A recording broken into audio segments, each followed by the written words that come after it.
প্রিয় দর্শক মণ্ডলী, আবার একটা নতুন ভিডিও নিয়ে চলে আসলাম আপনাদের সামনে। তো চাষবাস সম্পর্কে দেখতে পাচ্ছেন আমার সামনে কলা গাছ, আলু গাছ, পাশে দেখতে পাচ্ছেন পেঁয়াজ রসুন ক্ষেত, এই সমস্ত চাষবাস করছি। তো আপনাদের মধ্যে ভিডিও তুলে ধরার চেষ্টা করছি আমি যে কিভাবে চাষবাস করছি এগুলো। তো এটা একটা সোলার সিস্টেম, সৌরবিদ্যুতের সাহায্যে গভীর নলকূপ থেকে জল উত্তোলন করা হয় এবং সেচ কাজে ব্যবহার করা হয়। এর জন্য এই প্রকল্পটি করা হয়েছে। আর পাশে দেখতে পাচ্ছেন কলা ক্ষেত, এটা কলা ক্ষেত। তার পাশে দেখতে পাচ্ছেন গবাদি পশু খাবার ঘাস ক্ষেত এবং এগুলো আলু। তো সব মিলিয়ে প্রায় জিনিসই চাষবাস করা হয় এই জমিতে। এবং যে ড্রেন দেখতে পাচ্ছেন এটা হচ্ছে জলসেচ জন্য ড্রেন। এবং আলুর পাশাপাশি দেখতে পাচ্ছেন বন্ধুরা যে পটলের গাছ। তো এই ছোট ছোট আছে পটলের গাছগুলো। আলু তোলার পরে এই পটলের গাছের যত্ন নেব এবং পটলের চাষ শুরু হবে এখানে আলুর পরে। সাথী ফসল হিসাবে এই পটলটা আছে এখন বর্তমান আলুর পাশে।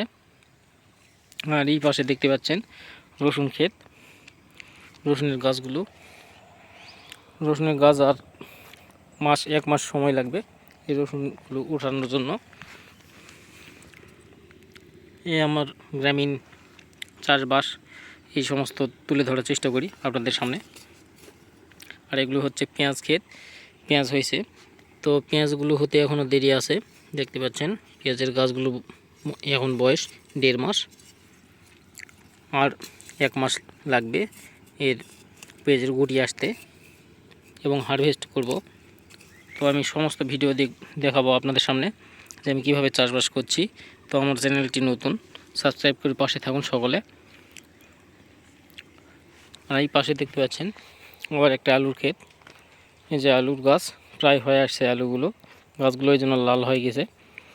এই গাছগুলোতে আলু তোলার পরে এখানে আবার হলুদ লাগাবো, হলুদ চাষ করব। আমার সোলার সিস্টেমটি দেখতে পাচ্ছেন যে দূরে দেখা যায় ট্যাঙ্কি। প্রথমে জল ট্যাঙ্কিতে ওঠে এবং ট্যাঙ্কি থেকে সাপ্লাই করা হয়। ওই পাশে দেখতে পাচ্ছেন ঘাস ক্ষেত, ঘাসগুলো অনেক সুন্দর হয়েছে, তবে ছোট আছে, এখনও খাওয়ার উপযোগী হয়নি। গবাদি পশু খাবার থেকে মানুষের খাবার প্রায় প্রতিটাই চাষ করা হয় এই জমিতে। দেখতে পাচ্ছেন বন্ধুরা পটল ক্ষেতের খুঁটি পোতা আছে। এই যে সামনে এই যে আল দেখতে পাচ্ছেন পেঁয়াজের মধ্যে, এই আলে পটলের গাছ দেখতে পাচ্ছেন। এগুলো পটল চাষ খুঁটি দেওয়া হয়েছে।